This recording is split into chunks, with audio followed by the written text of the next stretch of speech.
Hello বন্ধুরা, কেমন আছো তোমরা? আশা করছি সবাই ভালো আছো। দেখো রেডি হয়ে গেছি, যাব আমি বাজার। ঠিক আছে, বাজারে অনেক কিছু দরকার আছে, যাই বাজার।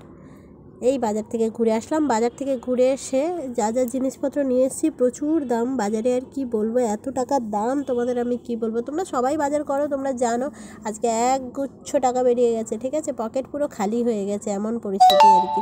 তো তোমরা সবাই জানো বাজারের কি মানে এত দাম। আলু, পেঁয়াজ, আদা, রসুন ভীষণ দাম, একদম চড়া দাম যা বলা যায় আর কি। যাই হোক, অনেকগুলো মাছ নিয়েছি। এখানে একটা ভালো জিনিস দেখায় তোমাদের। এখানে আমি নিয়ে এসেছি হচ্ছে শোল মাছ। শোল মাছ আমার ভীষণ প্রিয়। ঠিক আছে, ছোটোবেলায় মা শোল মাছ ভালো করে রান্না করে খাওয়াতো, টক করতো, আমচুর দিয়ে শোল মাছের টক, আহা হা, এত ভালো লাগে, এত ভালো লাগে কি বলবো। নিয়ে এসেছি কাটাপোনা মাছ, তারপরে নিয়ে এসেছি হচ্ছে একটা মাছের মাথা, এতগুলো সবজি নিয়ে এসেছি। সবজির মধ্যে অনেক কিছুই আছে। যাই হোক, তার সাথে সাথে কিছু মানে মুদিখানা বাজারও ছিল, সেখানে ওই তোমার মুড়ি, গুড়, অনেক কিছু নিয়েছি। এই ফুলকপিটা দেখো ভীষণ ভালো, 20 টাকা পিস নিল। যাই হোক, তেলের প্যাকেট হেন তেন, এই অনেক কিছুই দরকার ছিল। যাই হোক, সব কিছু নিয়ে চলে এসেছি আর কি। সব কিছু নিয়ে আসলাম, একবারে গেলাম, সব কিছু নিয়ে চলে আসলাম। বারে বারে যাবো এটা ওটার জন্য। এবারে মাছটা কেটে নেওয়া যাক।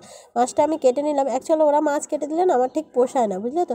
তো যাই হোক, আমি নিজের হাতে মাছ কাটলে আমি মনে শান্তি পাই আর কি, এরকম একটা ব্যাপার।